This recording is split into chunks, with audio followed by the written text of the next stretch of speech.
Welcome to the ADAPT Collective, where we talk all things health, wellness, and movement.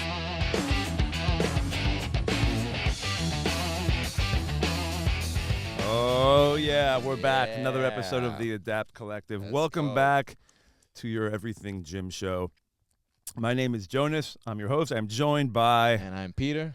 And we are excited to be here today. We have another, I don't want to jump too far ahead. We have another great guest for you today. Another great. But first... Episode 13. But first, before we start 13. episode 13, let's acknowledge our sponsors. Thank you very much. Appreciate NOCO, appreciate you. NOCO, post-workout recovery drink, as well as Celsius recovery pre-workout drink.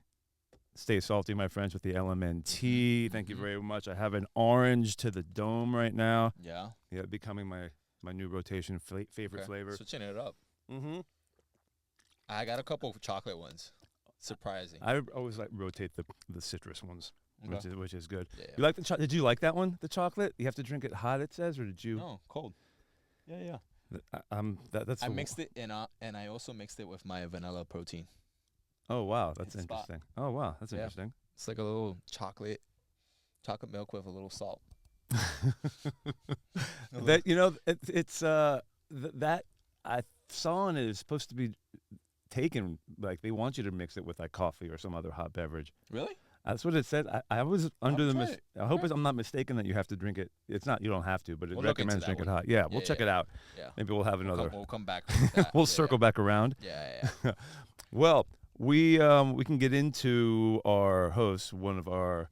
And they're not here. They are not here, but it's a virtual. We're going to call in. Yeah. We're going to call in. We had success with our phone call, so people are like, "Oh, Yes. all right." Now This will open up our audience too. Absolutely. We have Yeah. a much broader reach. We can... Yeah. we're not limited by them Physical. being local. Yeah. Yeah, which will be cool. Does it... Are we able to get their...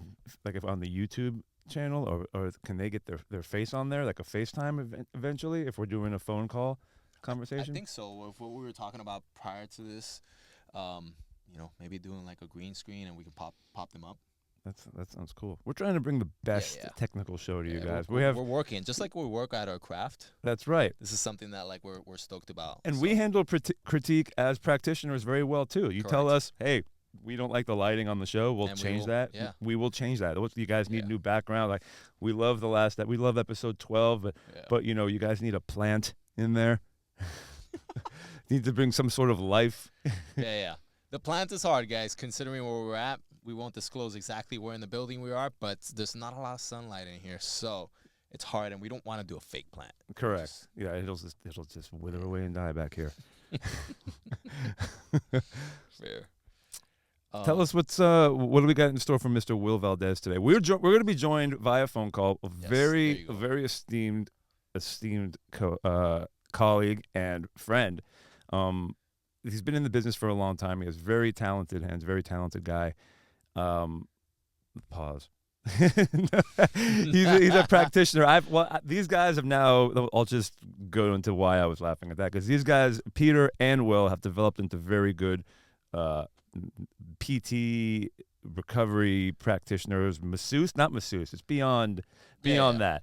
Before they got super busy, I was at least able to, and I'm sure maybe a lot of our listeners have had services by you, but this guy, they're too busy for me now these days. I have to really, really work my way into getting, and this is the bad thing about recommending being such a good practitioner, is that they get super busy, and you have to fight tooth and nail. It's good. It is good. It's good. Will is of It's also that bad for caliber. us. Yeah, Will is of that caliber. We're going to get a lot of history about how he started in his fitness journey. Yeah.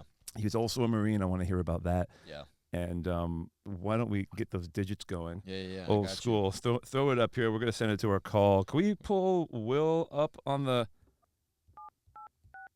All right.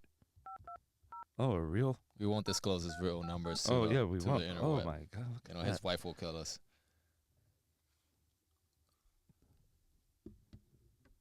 All right. Here it goes. It is getting queued up.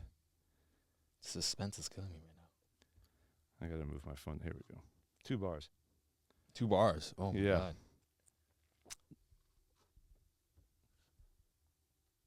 Oh, where are we? We're gonna get him on the phone.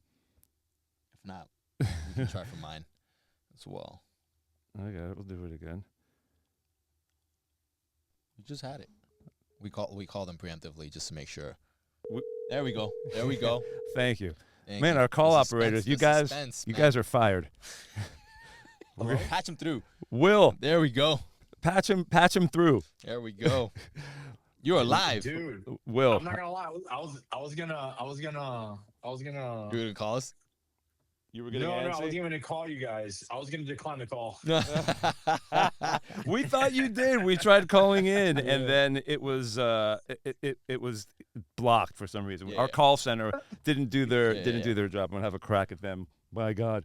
So, Will, we did a good intro for you. We were super excited to have you on the show. I'm having I'm going back and forth introducing you as like from my friend as a friend side versus like all the credentials of how you are part of Adapt right now. Yeah, and it's hard to do it justice. It is, yeah. I'm excited about getting into the nitty gritty, but however, we have a show to do. So please introduce yourself Yeah. to the audience, and Pete and I are gonna sit back and let you do your thing. Yeah. Cool. Well, appreciate it, guys. I'm super stoked. Tell us a To little be bit of here. yeah. Give us a little intro of yourself, my man. Yeah. So my name is Doctor of Chiropractic William Valdez. Mostly everybody knows me as Will. I have a background in strength conditioning. I am also a Marine Corps veteran with 3 combat tours, 2 to Iraq, 1 to Afghanistan. Oh yeah.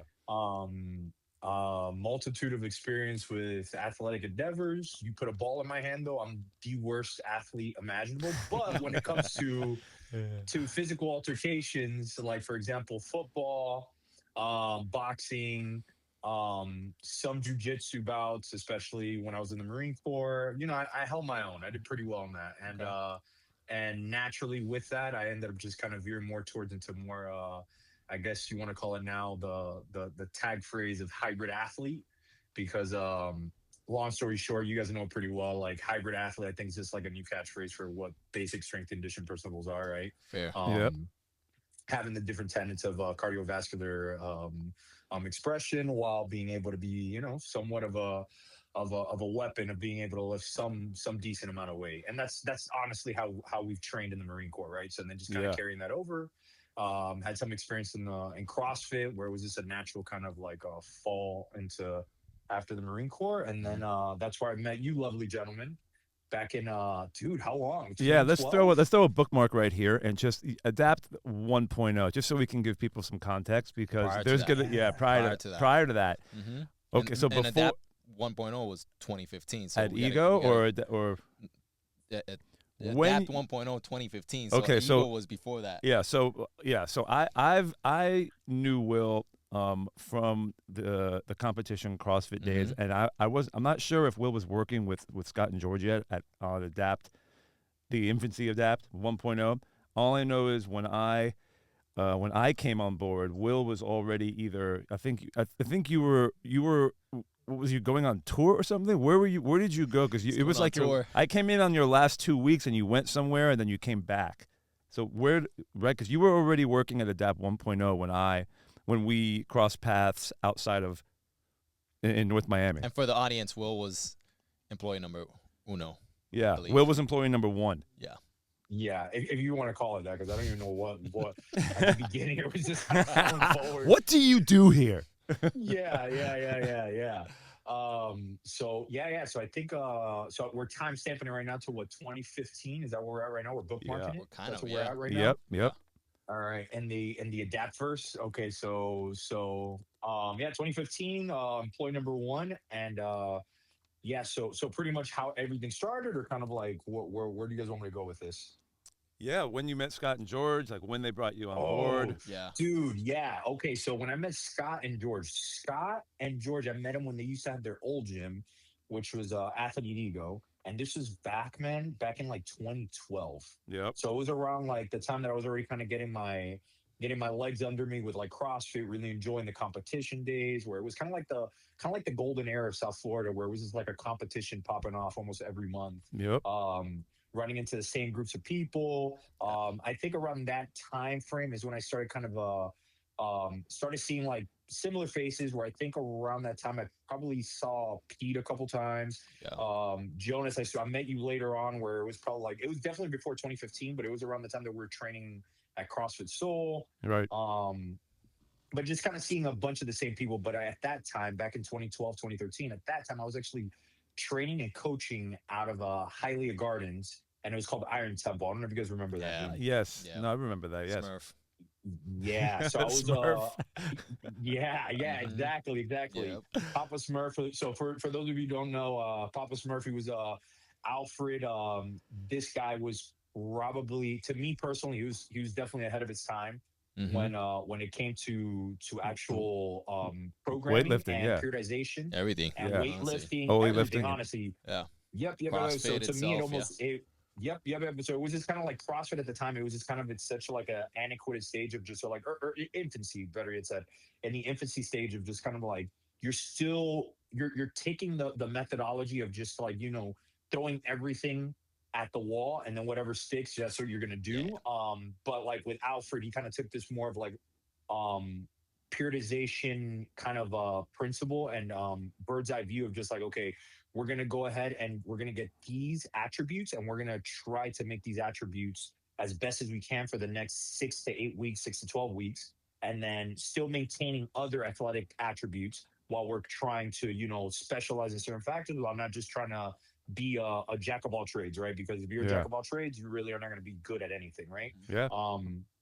So it was just really cool getting exposure to like the energy system work, and I was just like really invested in it. And I think it was just kind of being in the trenches where it really helped me out, and just kind of getting a little bit more of an appreciation of that, right? Yep. Where being an athlete, but and then also asking these questions where you have this freaking guy where, if you guys everybody knows this meme from It's Always Sunny in Philadelphia, where you have the guy having the freaking like stringers up on the pictures, smoking the cigarette, Yeah. and just Yes. like, connecting the dots. That's Alfred. That was Alfred when it came to Yeah. programming. Yeah. So if you ask the guy anytime about programming, he will give you a Give you the freaking whole. Super like, geek. Yeah. Super geek about it. yeah. So it was just pretty sick. But yeah, anyways, so yeah, I was working there, and then due to some escalation of personal, I guess dynamics with certain individuals, that gym just didn't really pan out, and it ended up splitting. And then I ended up going with some friends of mine to another gym, and that was called Black Magic. And then at Black Magic, this was also in Hialeah Gardens. Yep. I was coaching there as well, but at that point in moment,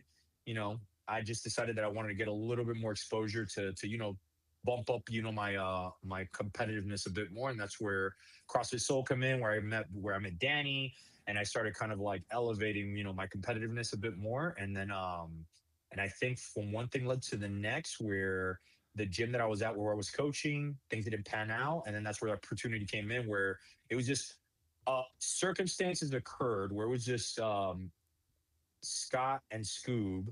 They ended up at the point at that time it was obviously they didn't really want that to happen, but things ended up occurring where they ended up having to open up Adapt, right? Yep. It happened very quickly, and next thing it was just like, I think I was helping him out, setting up the gym. And I think that the conversation literally was after I helped them out with some stuff. It was like, dude, you need a job? And it was just kind of like, yeah, sure, I could use the job. Yeah.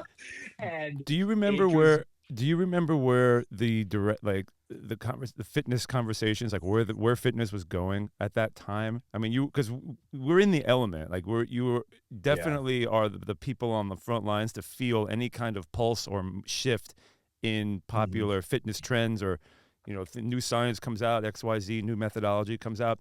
Like where when you were going from the Black Magic CrossFit events or and just working to also obviously hustling and trying to, let me just get a job over here, Pay doing your bills. thing. Yeah.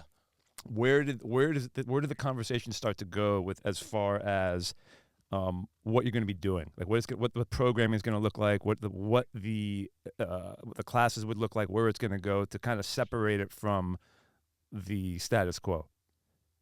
Yeah, and we're specifically still not, we're not talking about adapt yet, right? Well, We're Or in kind of right general. there in its yeah, infancy, so right to there. speak. It's like Scott and George want you to work for them. So there was like, I know there was like, okay, hey, look, here's what we're going to do different. This is what, Yeah, and they're obviously not opening a CrossFit as well at that point. They're yeah. opening up a Yeah, Adapt you guys Yeah. per weren't se. talking about opening a Yeah. CrossFit. So we're kind of give us a little, like, we want to see the singularity. We want to, we share us with us, like Yeah. the inception of it. Yeah, yeah. Okay, really quick, just before I even go into that, I do want to say that I really feel that I was really fortunate, and I think Jonas, you could attest to this also, that we were surrounded by so many knowledgeable coaches that we were spoiled in the sense of, like, for example, I used to go and travel and drop in at other CrossFit gyms, and just naturally I'm going to end up looking up on the wall, just kind of like their programming. They usually have the group classes programming, and they have the competitors programming. Right. Yeah. And the level, the sheer magnitude of Olympic weightlifting coaching that we got, Yeah. At Yeah. that and time. gymnastics training that we got, and energy system exposure that we got, was just so far and beyond what so many other gyms were doing, Yeah. that We were to the spoiled. point where honestly majority of the competitors that we were surrounded by, at any point in moment you could pick out any of those guys from the regional level teams or individuals, Yeah. and you could practically put them in any nationally, like a national level Olympic weightlifting meet, and they could probably And they'll hold be their own, okay. to be honest. Hmm. And they will be okay, right? I'm not saying they're going to smash records or anything, but Yeah, I yeah. think it will be very much a respectable, like, They might not podium, but they're gonna finish pursuit. like yeah. Yeah. Yeah. Yeah, right. Where it's going to end up being one of these things where it's kind of a flex, where it's gonna, like, oh yeah, dude, that's great. You did really good as an Olympic weightlifter. So what is going to be your next thing? He's like, oh no, I'm just in here. It's my off season for CrossFit. It was just like, are you fucking kidding me? There was a So lot it's just of kind of, Yeah. there was what's a that? lot of back then we were spoiled because most of the if there were any kind of seminar or weightlifting instructional, they would send like the main guys. Hmm. Like it was From Yeah, each still the gym time when you would be going like the Pendlay and bring it back. certification. Yep. Yeah, Pendlay is going to be there. Yep. If this guy's going to be if it's going to be a gymnastic and Oh, coaches yeah, that Klokov is coming. yeah, Let's go. and a lot of yeah, South Florida Yeah. coaches, not just in Florida. Like I would fly out to a lot of these like war camps they'd have, like these seminars. There'd be dudes from Florida in Texas. There'd be dudes from Florida in North Carolina. There'd be all over the place. And the people that mhm, we were spoiled because they would bring their knowledge back, Hmm. and they had firsthand from these people who had all the methodologies. mhm. So now you have these educated guys getting expanding and being creative with that programming, and we didn't know what we had back then. Yeah, Although maybe we did, but yeah, we were really spoiled. yeah, dude. So it was just like a really, really, really amazing time to be in South Florida at the time. But Yeah. fast forward, being an adapt, I think the biggest thing that really did separate, or I think Scott and Scoob, they just came to the realization, they understood that obviously we're all in this, yes, to be able to make a positive impact in a community, and in the grand scheme of the culture of just what it means to be healthy, right? To be fit. And that's a whole nother separate conversation, right? Because Yeah. if you're talking about performance versus being fit, I think it's a very fine line of, like, if you're training for performance, and I think you guys could attest to this, you might not be doing the healthiest things in regards to, like, Yeah. the pursuit of excellence when it comes to performance. It's a very different endeavor than when you're talking about optimizing for health, right? That's right. Because Different for sacrifices. Yeah. yeah, Hey, it's a feel completely free to different animal. elaborate on that. Hey, you want to tickle that subject? You go tell us a little bit. Sure. You know. I could rub the peach fuzz a little bit on that. So when it comes to that, where I'm trying to go with that is because I think a lot of times, when we were talking about in that era, right, in South Florida, where we were talking about, like, the whole CrossFit communities and the competitions or whatnot, I think we obviously all have experienced too that there was a lot of injuries occurring, right? And it's just Yeah. people overly trying to stretch themselves on what capacity and what capabilities that it can actually do, right?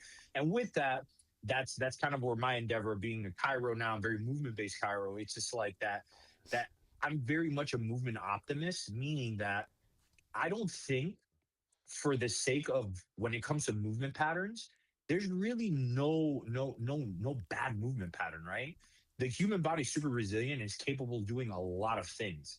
But when you're talking about in a competitive environment, yes, there is positions that you could put your body into to be a lot more efficient, to be able to express strength, right? Mhm. But Yeah. when it comes down to someone just living their life or being healthy, I'm not going to tell good old Mary that's 62 years old that she needs to pick something up like she has a rod going from the top of her head all the way to her pelvis, right? Yeah. I want her to be able to have the actual movement patterns and also be confident enough to be able to. It's okay to bend your spine. Yep. It's okay to Yeah. rotate your And spine, not right? second guess her movement. Yeah. Yeah. 100%, 100%. Because the thing is too is just like there's a big responsibility as as us as healthcare practitioners to be able to like have these conversations with people where the words that we use is super important, right? That there's something valuable about like we could either uplift somebody or we could give somebody more problems, right? When those CBIC approaches of just like telling somebody it's just like, oh yeah, if you pick up something with your back grounded, you're You're going gonna to get end up hurt. having, Hmm. yeah, you're going to get hurt, when it's just like there's really no evidence that supports that, right? Like, Right. sure,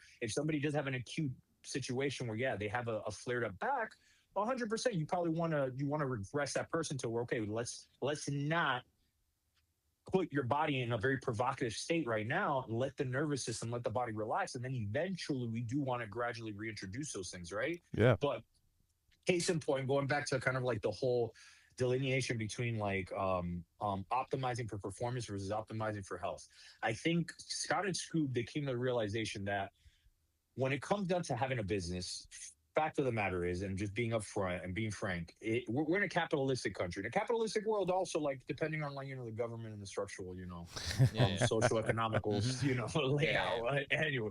But in the place that we're at, we obviously have to also pay the light bill, right? So with that being said, obviously, as a business, the last thing you want is to be able to be known as a gym that is going to end up having a multitude of people getting injured.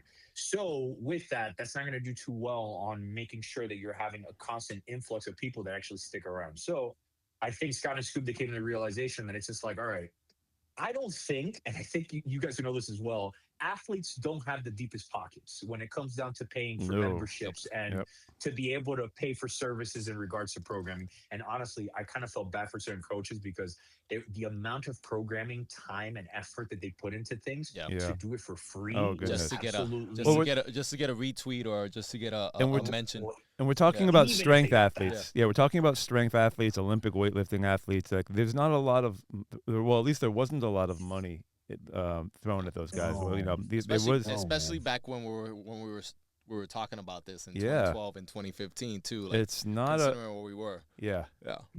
Yeah, not at all. So I think they came to that realization where it was just like, okay, I think there's certain things that it's just like 80/20 principle, right? Where it's just like gonna be, I think 80%, we could get 80% there, and 20% of it I think we could get rid of, in the sense that I don't think it's super necessary, right? Hmm. Where it's gonna end up being, and I want to be really careful I use my words, because I don't want to end up saying like certain movement patterns or certain exercises are not beneficial, right? But I'm saying it's very context dependent. So for example, um high volume ground to overhead snatch work, right? Yeah. What like for the case of somebody who's not competing in the endeavor of a fitness competition, for the most part, there's really no need for that person to be one doing a ground to overhead, something as simple as just like a very moderately light snatch from the ground and driving it up toward their head. And I'm not saying that it's a movement pattern that's going to cause injury,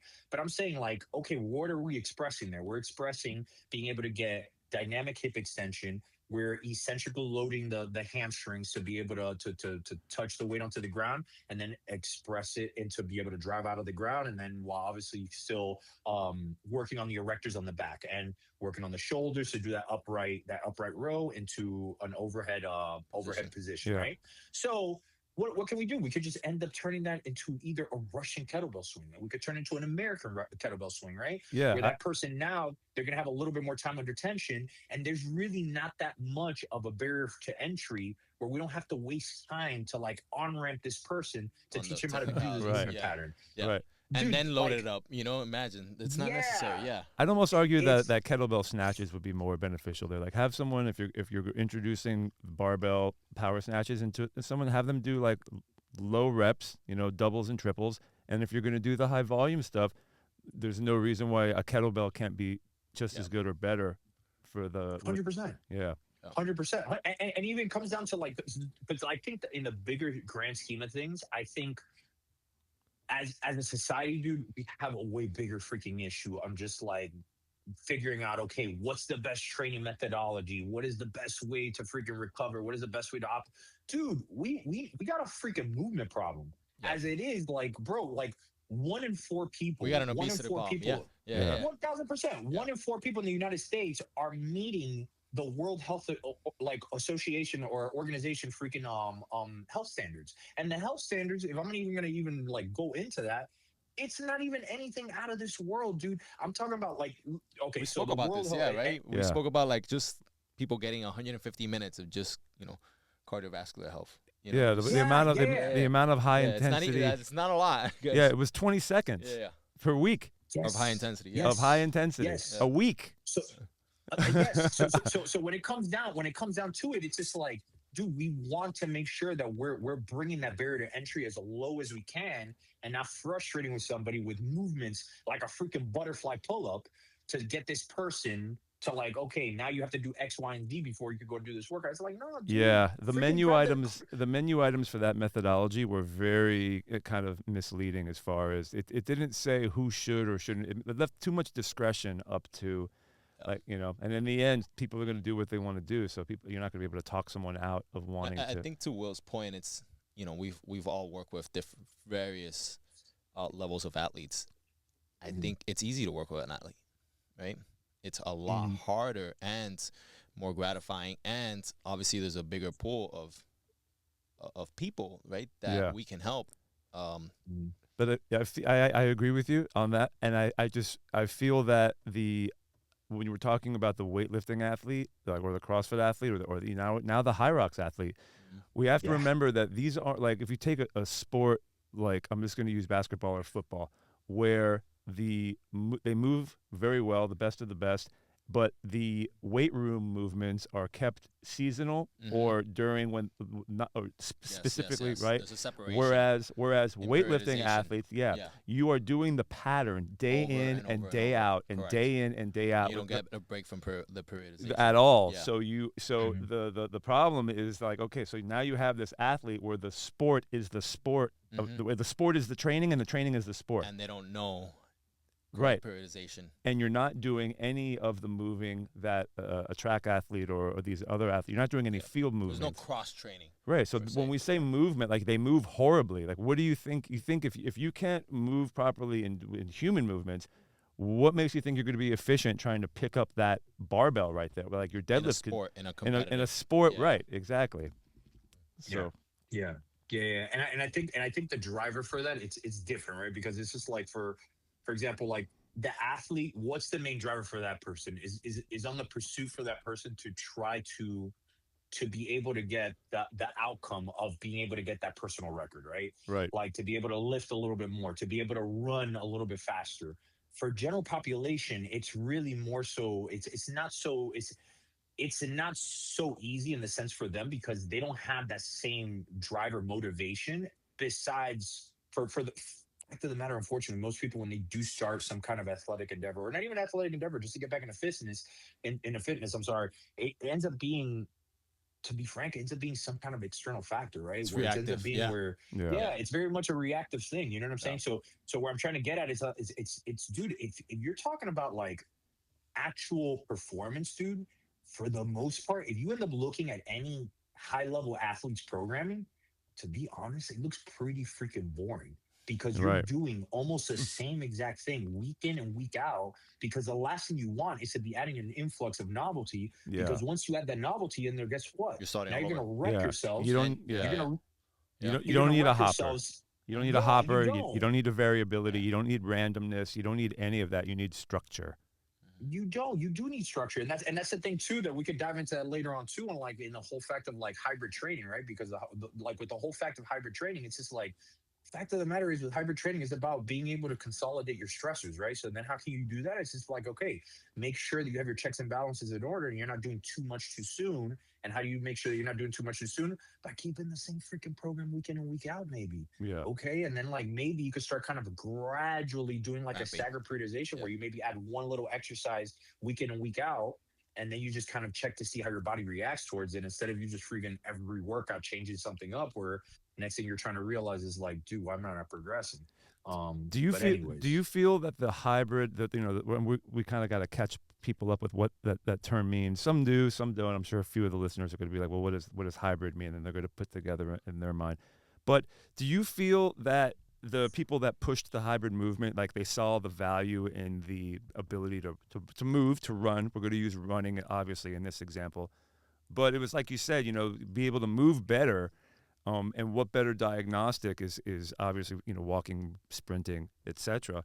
But I feel like Mhm, there wasn't as much of there weren't a lot of people who were doing it well at a point, mhm, and all of a sudden the term hybrid athlete came around, and then there were all these studs who were actually doing it, and they were grinding mhm, before, like years before the term even came out. But do you mhm. feel? I mean, I feel it has to be some connection with, okay, now I not only do I have to be able to move this weight, but now I have to see how it applies to my running and what I can do to be better out there. Yeah, yeah, yeah. So I have to do a shout out, bro, because this guy, he's to me personally, he's the freaking goat when it comes to all this. And when I say all this, is like the whole hybrid athlete. It has to be the man, the myth, the legend, Alex Viada, where he was the guy that essentially coined the term hybrid athlete. Which he also just released. Actually, let me check to see, because I want to make sure I freaking, for anybody who is listening, to Hmm.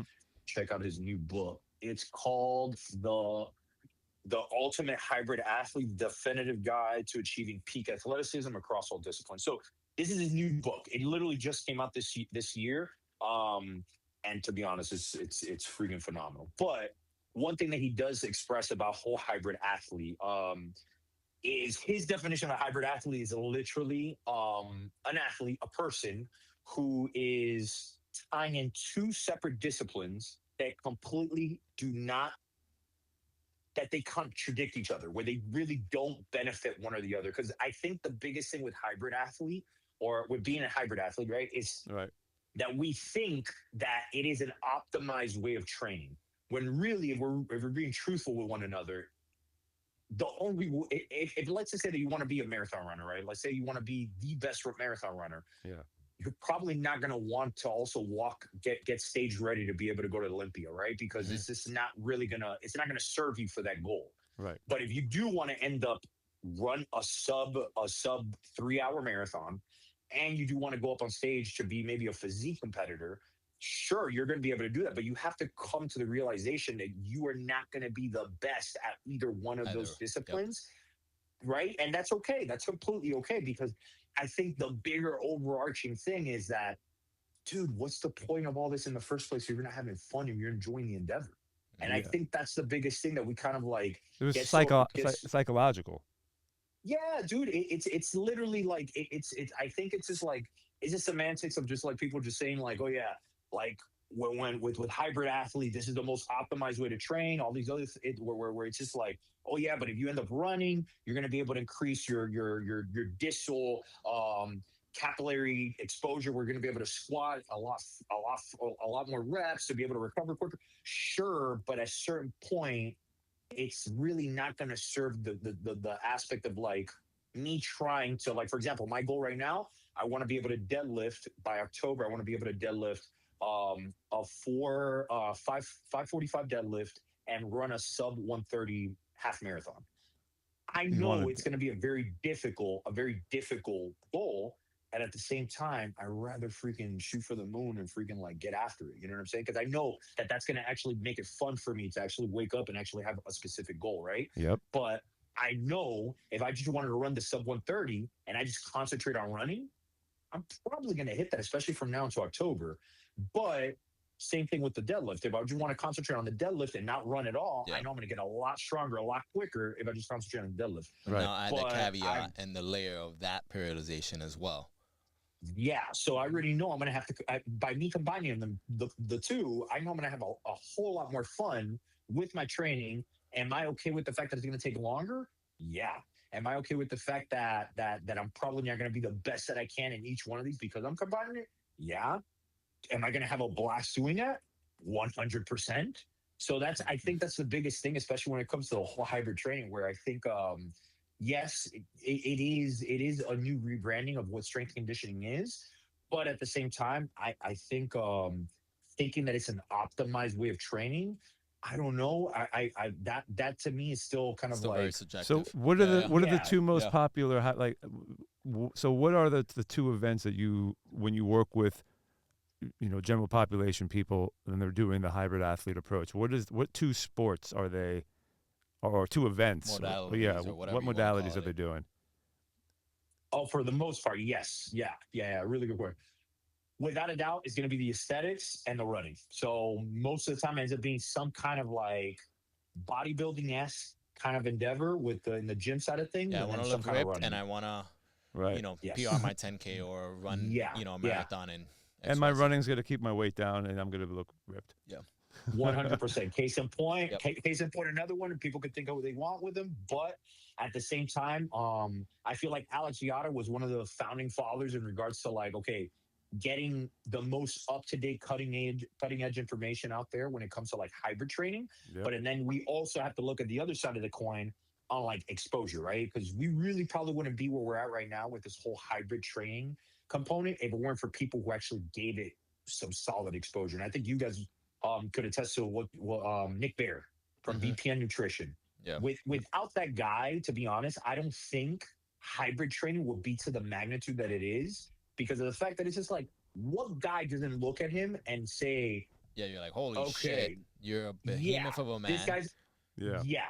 yeah, right. So and then it's Yeah. just it's the truth. It's the truth where it's just like where you look at something like that and it's just like a walking billboard. Now, is there maybe a little bit of pharmaceutical help there? You know what I mean? Up for Hey, debate. there's no drug testing in hybrid training, Yeah. Why Yeah, why you gotta know what be I'm saying? clean? And I'm not saying it. I'm not saying it to poke fun or anything like that. It's just like Yeah. it's not going to take away anything from the guy's work ethic, right? Yeah, But at the for same sure. time, it's just like the guy is a genius when it comes to marketing, and I think there's some due respect that needs to be served with that guy because he really did put it to the point where it's just like, dude, running right now it is What astronomical how many people are getting out there to run, and well, it's freaking it's what you're amazing. saying, Will. It's like, well, as soon as you really start, as soon as you set a date, as soon as you, all right, hey, I got my name in the roster, I'm gonna compete. You are now in a competitive bout. Yeah. You are Mhm. now, right, running the chance of running injuries, and if you doing some type of pharmaceutical or some type of extensive, like bringing in some type of extensive modality, right, whether it's you're working with a sports psychologist or whether you're working with a endocrinologist because whatever to Mhm. supplement yourself, right, Mhm. you need to, because if you're trying to sustain that You're and gonna you're fall out of the herd. yeah, exactly, You're gonna get dropped. Yep. you're not gonna meet your goal per se. Right. Yep. So Yep. that's 100%. okay. That's okay because 100%. as soon as you make that registration, all it's all fair at that point, Yeah. so to speak. Yep. You could So, go have 100%. fun and do it, yeah, but you're going to, like, if you don't know where the numbers lie, like you can just go and do it. You don't. I think, didn't George just like do something without training for it? He just like jumped into it. yeah. It's the He same- ran a marathon. So Scoob ran a marathon while training, guys, We're not gonna. and, and Yeah. then we didn't see him for a couple days. Yeah. There's no number to write home about, but you still have fun and go yeah, do it, Yeah, right? Also, you know what? I gotta say, the part of that whole thing that is the most impressive. Because, dude, for you, I don't recommend it, but for you to just go out and just freaking do a marathon without training, that's one thing. But the other thing that just impressed me so much, dude, he never even utilized or even heard about icy hot before. Oh So my that's gosh! just No, it wasn't icy. It was. he found icy hot in the middle of a race. Wait, He's no, like, it was biofreeze. biofreeze. That's right, biofreeze. biofreeze. That's Biofreeze. Yeah. Everyone listening around they were like, "Of course I know what biofreeze." He didn't know what biofreeze was. Yeah. The look on his This is why face. his name is Scooby. Oh my. man. I love him so much. Will, I want to shift God. the combo a little bit and talk about like what your role now is. For some people, obviously, we may have listeners that aren't necessarily part of our ADAPT community, and Yeah. like obviously you're the doctor, you're the main or the head honcho in the recharge side. Talk to me a little bit about like that role and what you're how you're engaging clients, right? Because it's different, right? I think you kind of alluded to it. You're dealing with a lot of potentially personnel that are unfortunately reacting to some type of external stress, right? Yeah. So talk to me about your current role, and then how like the type of clientele that you're working with in recharge. For sure, yeah. So in recharge, so recharge is essentially an extension of Adapt, and we just provide services of recovery, right? If it means physical therapy, chiropractic care, massage therapy, and stretch therapy. We also have a recovery lounge, and we have compression boots, massage guns, etc. And so what we are is essentially a group of practitioners that we're trying to help the more athletic population or people who are just kind of getting started to make sure that they recover from their injuries, and on top of that too, if they did have injuries, how to mitigate as best as we can for future endeavors, right? So right now, as me being a chiropractor, um I'm I don't want to say it to like be punk or anything like that, but it's definitely not your typical Cairo in the regards to like where you're coming in and you're going to get a 5 or 10 minute treatment. Where minimum treatment with us is going to be 30 minutes to 30 to an hour. So the biggest thing for us is just like to be able to cultivate some kind of plan, and we're very movement based, right? So we still might incorporate some manual work, right, to be able to utilize it as a way to be able to control symptoms. If somebody comes in where they're a little nagging their back, their shoulder, couple techniques that we do have in our back pocket that we could kind of help to manipulate that a little bit. But case in point, the biggest thing that we try to do is to educate and empower people through movement. And I think by doing so is going to get people to the point where they're going to be able to have a little bit more ownership of like not just their Hmm. injury, but also with themselves to be able to take control of like their fitness, their health and whatnot. Restore that And yes, confidence. Yeah. Yeah. yeah, and Yeah. restore the confidence, because that's the biggest thing. And I think with the model that we try to drive, it's literally it's very much patient centric, right? And honestly, there's really no sure. Yes, I do say that it's just people who are active, the athletes. But to be frank, like we work with just about everybody and anybody, man. Yeah. Like if you Yeah. have the mindset where you do want that you do want to improve, we're there to support you every which way, right? So we have clients that they range anywhere from 13 to, honestly, we have a client that's 74 years old. Yeah.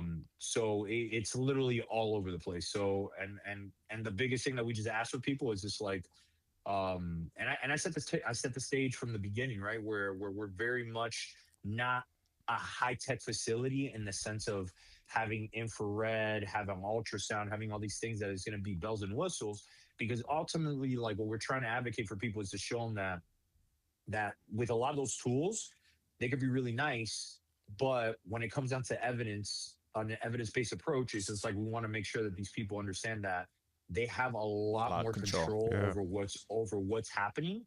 And to be honest, like I want to say a lot of our patients that come through, we're definitely not the first ones that they come through. We're usually around two or three, if not, they've already exhausted kind of like Yeah. their typical traditional approaches. And so with that, it comes to the point where you end up having some really, really interesting cases, right?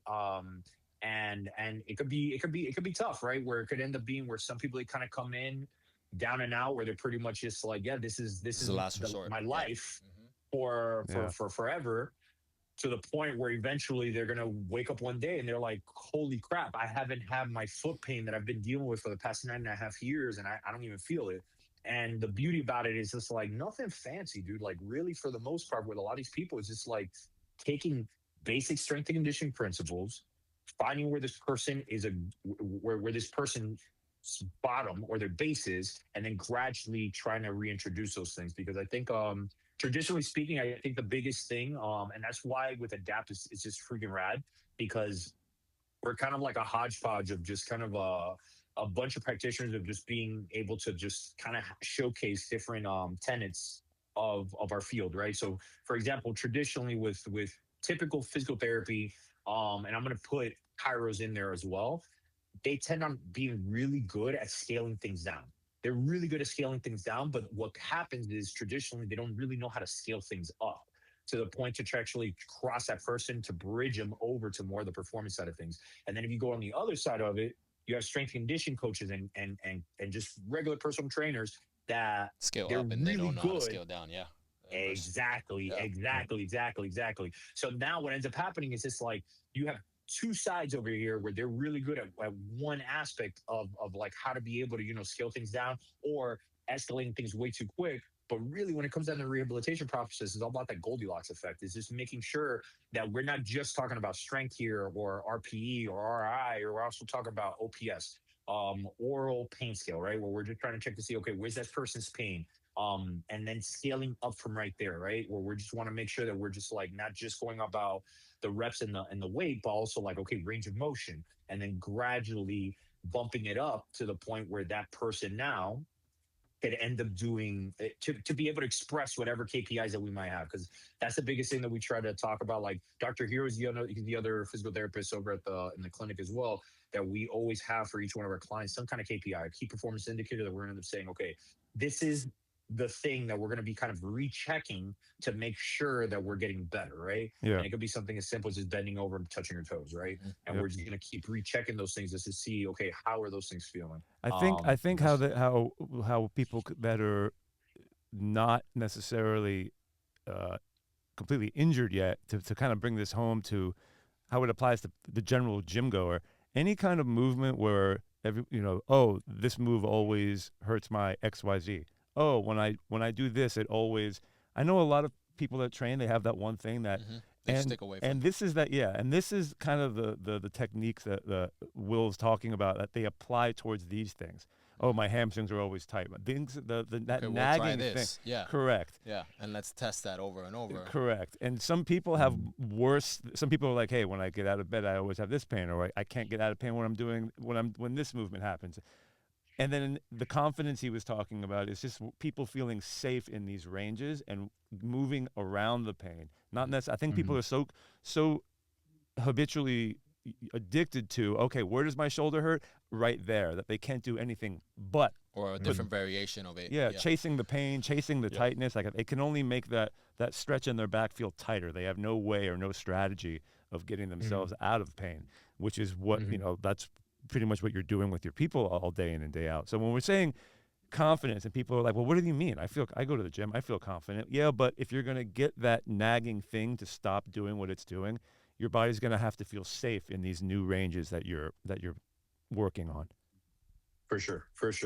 And I think a quick little example just to kind of like take it home. Earlier this week, I had a patient that she hadn't jumped because of her knee, and I want to say it's probably like 8 months, and she wants to get back to running. And for all of us, we know that running is literally just micro jumps, right? That we're going to be expressing it with one leg at a time. So usually a preset test that I like to do for anybody who wants to get back to running, like a little bit of a return to running protocol, is without a doubt I need to get this person to do some kind of single leg jumps, some kind of single leg pogos, right, for an extended amount of time. So for this person, let's start off really easy. Let's start off from point A and work our way up to the single leg pogos or single leg jumps. So we first start off with calf raises. All right, we could end up doing X amount. Well, let's just go 20 reps for the sake of this conversation. All right, was there any pain with that? No. All right, cool. So now we're going to do calf raises, but a little bit more dynamic. Every time that you lift up your heels, you're going to kiss your heels on the ground, and you're going to come right back up dynamically, really quick, still keeping your forefoot, the balls of your feet on the ground, but he's going to be going up and down. And we're going to do that for about 20 seconds. All right, cool. We did that. Any pain with that? No. All right, sweet. So now we're going to do. I'm doing it right now. I'm doing it right now. So then right now, what we could end up doing, we could go 1 or 2 routes. If that person has a little bit of apprehension to start doing some jumps, which are pogos, where we're going to kind of keep the knees fixated in a little bit slightly flexed position, and then we're just try to keep it as more so like a very ankle or lower limb, lower leg dominant exercise. We'll get this person to start doing pogos, where they just jump in place. I get pain on the outside of my heel. I get pain on the outside of my heel when I do this. Not what you're having. Yeah, go ahead. Yeah. So, but did you do the dynamic calf raises? I'm doing them just generally when I jump, or I have to be mindful on my warm-ups because I have flat feet and I get a pain on the outside of my right ankle when I do that I always have to have. I have a little routine to kind of make sure it doesn't come back, but Cool. I'm a huge fan of everything that you're saying. That's why I'm not going to skip the opportunity to do them for our people that are Cool, watching. cool. Yeah, yeah. And like for example, like going back with the whole apprehension thing. So with her, she was fine doing the calf raises, she was fine doing the dynamic calf raises. And then when we ended up going, all right, so now we're gonna do some pogos. She squirmed. She Yeah. was like, She's like, "Oof, I no. don't know. I don't know. So now what I do, okay, let's just do this. Why don't we grab a band? We'll wrap it around the rig, and then we're just gonna go ahead and grab onto this band, and the band is gonna give you most of the resistance in the bottom position. So now it's gonna assist you to just go ahead and conduct this exercise right now. All right. You ready to rock and roll? I don't know. You got this. All right, we're gonna go 20 seconds. She Yeah. starts jumping. Cool. She jumps, super rigid, super rigid. Yeah. As if her freaking knees are made out of eggshell. Which, case in point, nothing's wrong with that. She's apprehensive. She hasn't done it in over 8 months. So then, right, any pain with that? No. All right, cool. Let's let go of the band. Oh my God, Will, are you sure? Yes, she does. 20 seconds. Yeah. But the whole time that she's doing it, she looks like she's in pain. And I look at her after she's done. I was like, "You good?" She was like, "Yeah, there's no pain, but I really don't want to go anymore." I was Yeah, like, I feel a lot of okay. people. I feel a lot of people are reluctant or hesitant with what plyometrics are doing. That's why people run so bad. It's because they're just they don't Well, understand they that start making that association of like everything Yeah. hurts. they don't feel comfortable stopping themselves. They don't feel comfortable putting their foot, So in new positions. They We're don't. we're just exposing them to just a little bit. Like you can do a little bit more, and you're fine. Yeah. And Yeah. that's Yeah. the name of the game, honestly. Yeah. Yeah. So, and then that's the thing, because I really do think that it's just like, because like even for her, yes, right there psychologically, to already reach her limit, and more than likely, all we're going to be doing is double leg pogos for the next week or two, and that's completely okay. But That's a eventually, win. now what I'm going to Yeah. That's a that 1% win every day. Yep. every day. So now I already know that's easily an exercise she's going to be tossing in 2 to 3 times a week. But and then eventually, what we're going to do, we're going to end up going into an alternating pogo jump, where now we're starting to bias one leg at a time. Then eventually, when she could tolerate that pretty well, she feels really she can good. run. Now we're going to end up going to a staggered stance pogo. We're going to be biasing the front leg a little bit more, and she go 20 seconds. Pretty good. All right, no pain. Amazing. Now we're going to go ahead and go into some single leg pogos. Yeah, And then this that's issue kind of is like, very common. This issue it's a lot more common with the trainers trying to get your client to perform or run better. Like all these things that he's talking about has so many. Like, I mean, I know people that come to the gym, they see us working, but I mean, that is so. It's just handling exposure. Yeah. Because you're always fighting people's like hesitation and lack of confidence in whatever movement pattern they have had difficulty in. Yeah. And so it's just like every day it's just a battle of like, all right, let me show you something that I think you can do, right? That gets you a little bit closer. They got to have your fun goal. with it. Sometimes if they're not willing And to, then like, that falls on us as a practitioner to kind of like, all right, make it in a way where they feel engaged. sneak it in, Right. sprinkle it. Yeah. yeah, Nice. 100%. So, Will, 100%. What are you doing right now for your training outside of like? Is that was that really your goal? Like, October is the. It's 5 something. Yeah. What do you mean? That is his real No, goal. no, I'm just making sure. Like, You I'm laughing just, at that? No, I'm not. Respectable numbers. No. Wait, hold on. I'm putting a date for him so that way we can run a week we can for check him. back. Yeah, There you go. yeah. We're like, all right. October 26th. October 26th is the because for unfortunate circumstances, unfortunately, I was going to do high rocks, but I can't do it now.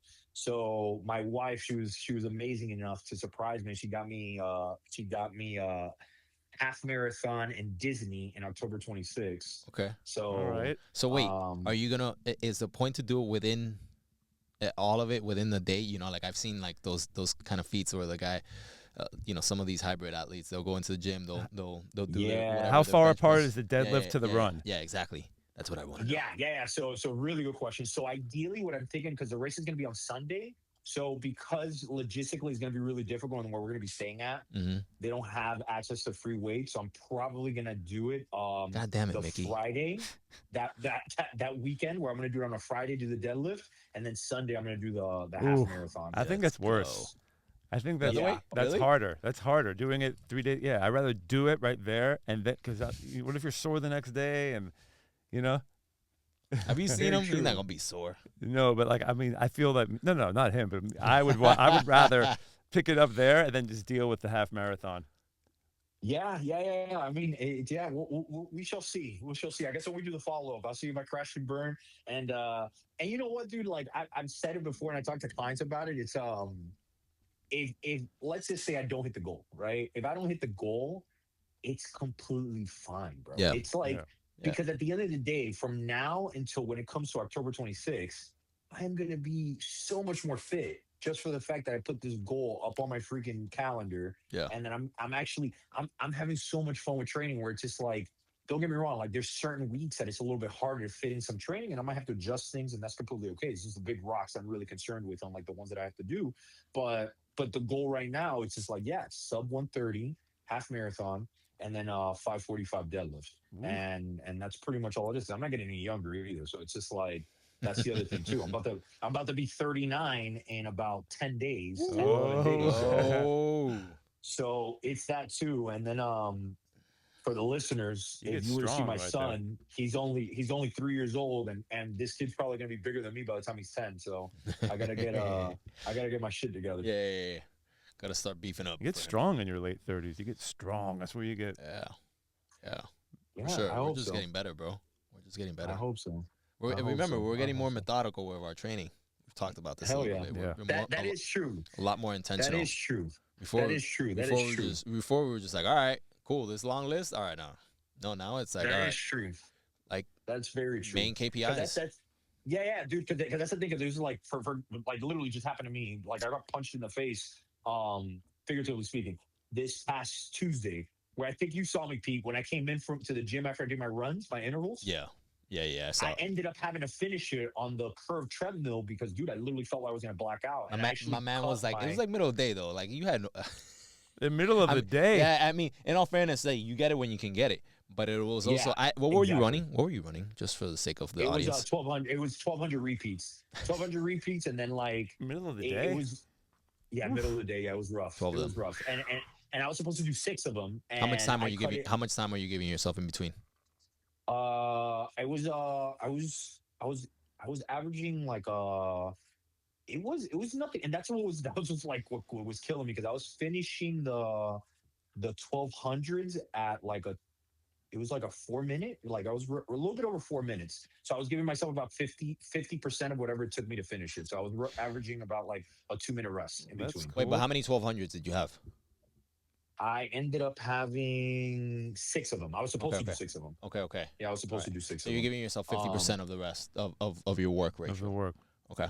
Yeah. So it was a little rough. And actually, I don't That's know if I'm good. talking It's out of my repeat. ass So or not, he's like because I he's wanna doing say- 80% efforts and then resting 50% of that. That's Yep. 85%. Yeah, effort. I mean, listen, it's a very aerobic effort, so the rest is on point Yeah. from a physiological standpoint. Had it been the other Yeah. way around, and we've talked about this a little bit in our prior podcasts. It's like, people are so eager to just not rest. Yeah. It's important. Oh, dude. How Yeah. are you Big gonna, time. like Big they time. must go. Big time.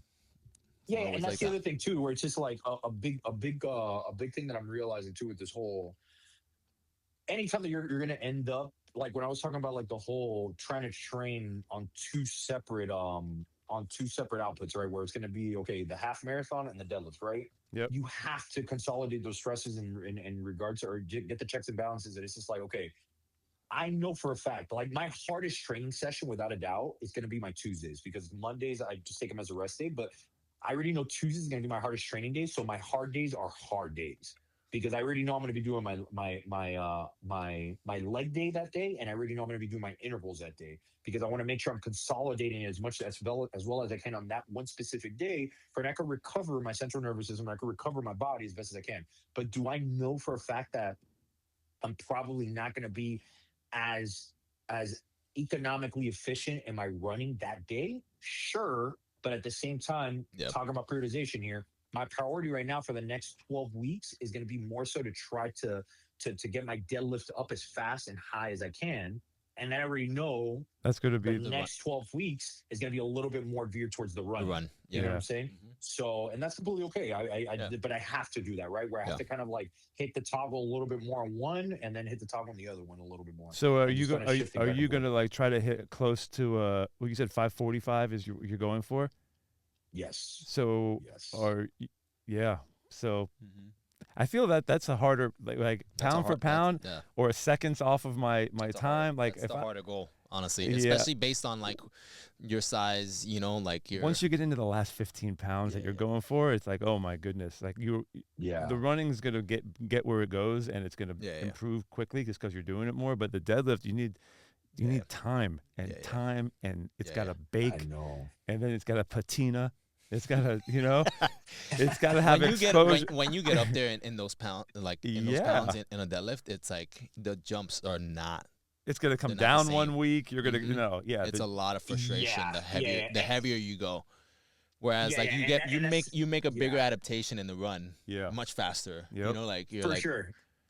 Yeah, and I'm noticing that too because like even like on certain weeks, it's just like, bro, where certain weights are just feeling way too heavy. And it's just like. So what kind of waves? Like, let's go into the deadlift really quick because there was a lot of. What kind of like. You go week 1, week 2, week 3, week 4, retest 1 rep max. Now have new percentage. Week 1, where's the deadlift wave? Kind of give us a really quick, like when you're looking to improve your deadlift, or do you just grip it and rip it? You just load up a heavy single and then try to get to that number, or is there what kind of programming is on for your deadlift? I don't think you're. So for you're not maxing out, right? You're just you're going. No. Definitely. Just a casual 545. No, he's probably working off of like a 5 rep max or something like that. We've done it long enough. For those of you guys, like we don't need to worry at max. We'll know by how our 3s and our 5s feel. Correct. Well, just to let people know how they do that. They don't need to max. You don't need to max to hit these numbers to get a good heavy single. Because your max might your max might potentially be 585, but that day you just want to 545 is your goal. Mm-hmm. So you might even though the 5 rep maxes that you're doing might be equivalent, get closer to a 600, you're happy with the 545. Exactly. Yeah. So honestly, like it's nothing too crazy, especially when it comes to the deadlift. It's just early in the week I'm just doing more of the deadlift itself, where it's just going to end up being. First couple of weeks, I'm just building up a bit of a base of just going, 4x4, 75 to 85%. And then as the weeks are going through, pretty much week 5 to week 8, it's going to end up bumping things up gradually, where I'm going to be doing like 5 sets of 3, 4 sets of 3, kind of like 5 sets of 2. We're working my way up to like around that 90% effort. Yeah. And then 8th week, I probably do a deload and probably retest probably like a 3 rep max or 5 rep max week 9, just to kind of see where I'm at, and then just try to peak for those next 4 weeks, where I'll be kind of working my way back up from like 82 to around 92, 95%. And then just kind of see, and then rip things up, and then just sniff some ammonia and. Yeah. Give it a whirl, bro. Exactly. Put some Pantera and just hit it, baby. Yes. 1000%. 1000%. So then that says, that's early in the week. And then towards the end of the week, I just end up tossing in a little bit more speed deadlift, 60, 65%, 6 sets of like 2 reps is freaking like. That's the fun one. Yeah. That is the fun one. I actually do look forward to those big time. But like early in the weeks, I definitely I don't know. It could end up being a bit of a drag, but it's all good. Yeah. Okay. But yeah, gents, it's been a pleasure. Yeah, man. It's been great to have you, man. You want to have him give us a hot tips? Yeah. Will, we're gonna let you come in on that. We're gonna let you. Yeah. Give us. So hot tips. We started doing the hot tips. It's like on the show of. Peter and I go through like what we think the people that are listening should be focusing on. It could be something that you've observed and it's a pet peeve, and guys, this is something that you need to focus on or whatever. Something that they could apply to their week. Applicable.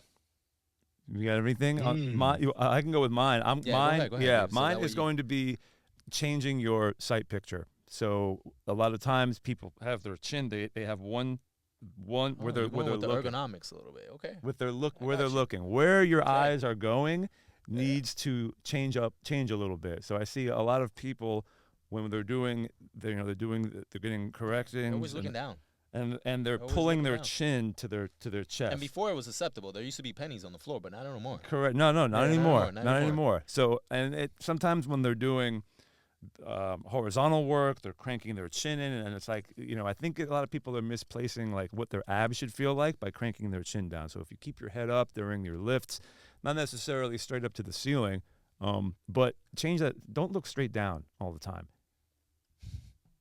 Fair. Okay. Okay. You went with the ergonomic approach. Yeah, change your sight picture. Okay. All right. Pretty good one. Well, do you have something, or should I? Sure. Yeah. I think, yeah. Hot I would tips. probably, yeah, I would probably say, dude, I think more people just need to be jumping more, man. Ooh. Okay. Oh man, that's what I just And it was based off. Did you see the rule that Marcus posted? No. Oh man. no. Let him Well, let him explain his answer. Yeah, Let him explain it. I don't want to Yeah, get a go ahead, tangent here. Go ahead. Sorry. More Yeah, jump okay. training. So that's great, I dude. agree. Osmosis, bro. So literally what I feel is that it's so much easier to hold on to athletic expressions by you continuously doing something versus you trying to acquire something later on in life. But it's okay if you end up losing those expressions, right? You could end up retraining those things. But I think the biggest thing is just like, okay, we're always talking about time under tension. We're always talking about movement patterns in regards to being able to do a hinge, a squat, etc. Right? And those are very controlled endeavors. Those are very controlled in the sense of like the context that you're building around that specific exercise, right? Yeah. But I think we tend to lose them to the fact that it's just like, and I think we used to talk about it a lot in CrossFit, right? That CrossFit, their whole point was about train for the unexpected, train to be able to be a weapon, all this other stuff. It was like, and it's kind of funny now you're looking at it because it was like, train for what, bro? My body was destroyed come Sunday, right? There's nothing I'm gonna be doing. But or with the jumping, it's just like, dude, what the cool thing with the jumping is that I really like is that for the most part, most of the people that I work with, at some way, shape, or form, I'm gonna get that person to start jumping again. Not, and it doesn't necessarily have to be a vertical. It could be some kind of jump, right? It could be the difference on either something extensive where it's going to be for a prolonged period of time, where it could be for like 20, 30, a minute, right? Where you just kind of like jumping in place or just doing some kind of jumps, right?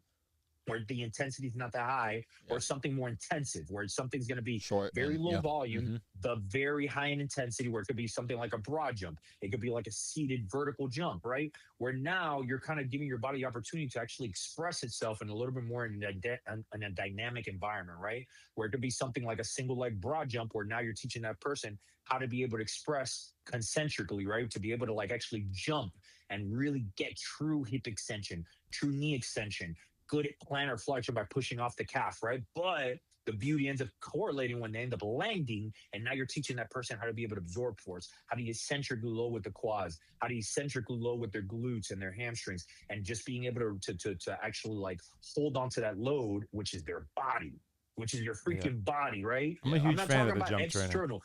Yeah, I'm not talking about external load by any means. I'm talking about your freaking body here, right? So imagine you end up getting somebody where they could end up doing like consecutive 3 single leg jumps into a hop stick, continuously adding more momentum.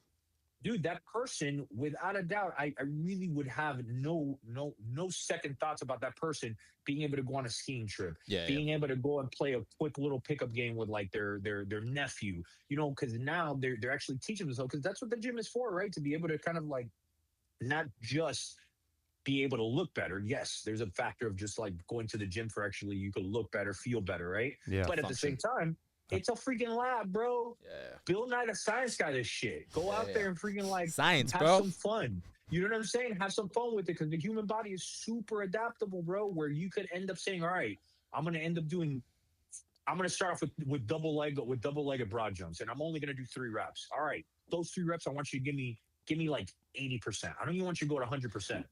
Do that maybe 2 or 3 times a week. Well, and you can sub that. You can sub like, all right, hey, you don't want to do leg press today? Like you can still work on some leg strength just by just purely doing plyometrics too, and it's great. It's a valuable tool that people are not using.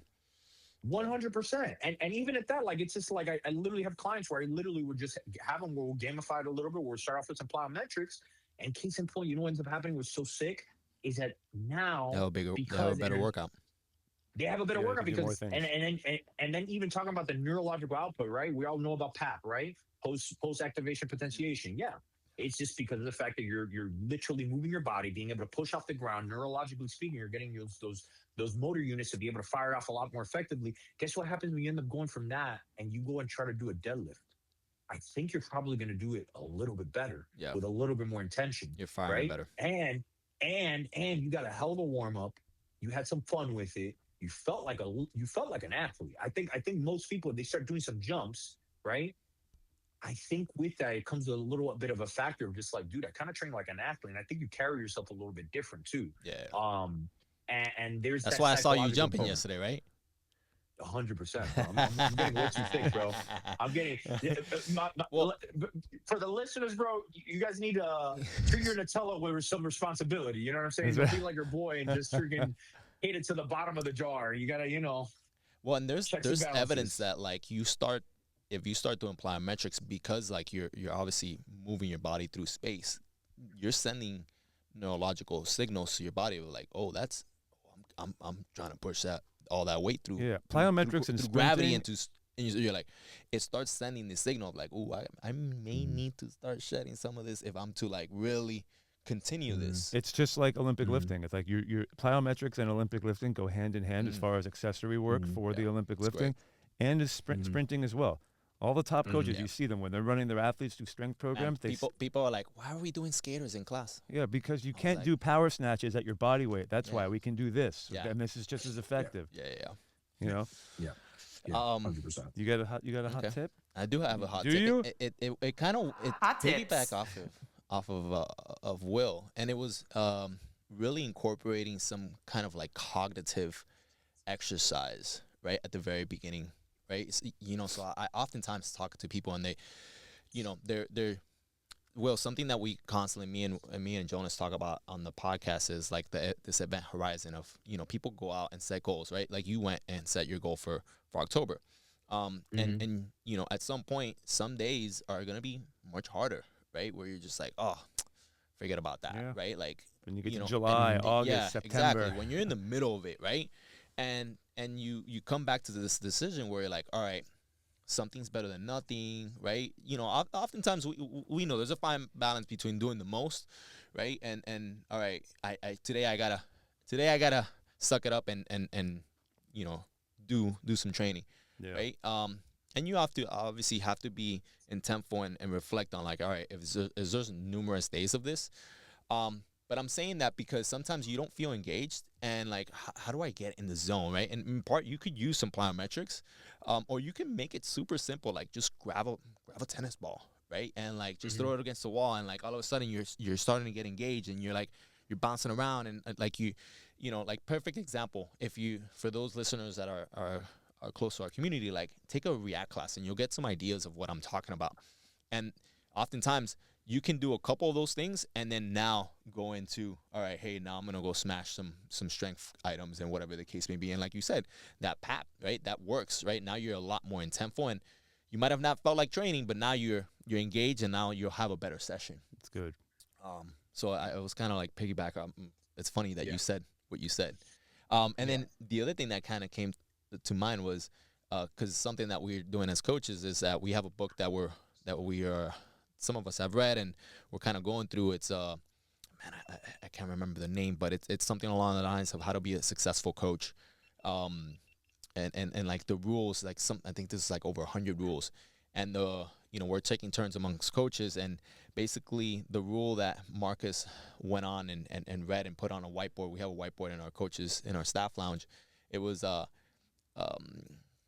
something along the lines. I'm brushing it up, but it was like, plyometric can be anything for anybody, right? For like for Nancy, right? It could be her just doing speed calf raises, right? And she's 60-something-year-old. But for let me see. Oh, you pulled it up. Pull that up, yeah, Jamie. Yeah, there we go. Anything faster than a walk is a plyometric for most people. Most people don't do much more than sit, walk, or lie down. That's And it just brilliant. nailed it on the head, where it's like, all right, people all of a sudden they're gonna hear this podcast, and they're gonna And we're like, oh, we'll recommend the plyometrics, but unless it's a triple jump, nah, I can't do that. Yeah. No, it's not that. No. Right? People, you need to manage your collisions. Running is a series of collision after collision, and people do not understand that your body is not doing what you think it's doing, and you shying away from things and crossing things off the list. Like, I don't believe in fitness as like a list of things that I'm crossing off because I shouldn't be doing it anymore or XYZ. So it's a very bad pattern. So plyometrics and jump training, fantastic. But yeah, some people just walking is a plyometric. Yeah. Yeah. Nice. Yeah. And again, I just want to add that in there. That obviously with the jumping or the plyometrics, it obviously do it with the discretion of no pain being present in the endeavor, right? Because if you do end up experiencing some pain associated with it, then okay, maybe regress it back. Maybe don't start off with a broad jump. Maybe just stay in place, and then you could just try to jump up and try to land in place and try to see how your body reacts towards that. And just try to regress it as far back as you can. And obviously, if it gets to the point that you just can't really manage yourself to be able to do any kind of jumps, that's where you should probably go and try to find a trained professional, right?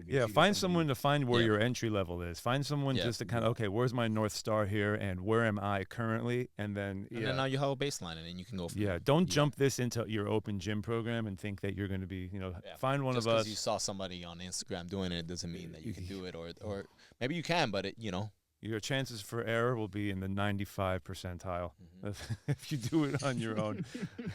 Open gymmers and the following weekly Instagram workouts. Oh my God. So I was doing this thing on Instagram. Like, wait a minute, you were fine before. What do you mean? What did that? I saw this stupid thing on Instagram. Did it. Damn TikTok. My goodness. Will. Oh, man. Pleasure, man. It's been really good to have you on the show. Yeah. Do we have any facility announcements that are? I mean, we have the upcoming High Rocks simulation. I mean, the Miami High Rocks is right on the corner, right? Although Will's not competing, I'm sure he'll be cheering us on, and quite a few of us will be competing. I believe that's the first weekend of April. So we have our last simulation. A lot of people. It helps, right? You don't necessarily have to do the whole thing, but at least feel a couple pieces of it before you go into the live event, right? If that's something that you want to, right, and want to be a little bit better prepared, that's right around the corner. And Community Saturday, the April one is coming right around the corner as well. So that's every month, it's growing. So that's pretty much it. That's good, man. Will, we want to thank you again, man. Yeah, man. It was great. We want everyone to check us out, share, give us a like, check us out on Spotify and Apple. Spotify and Apple, give us a like on YouTube. Catch you next time. Peace.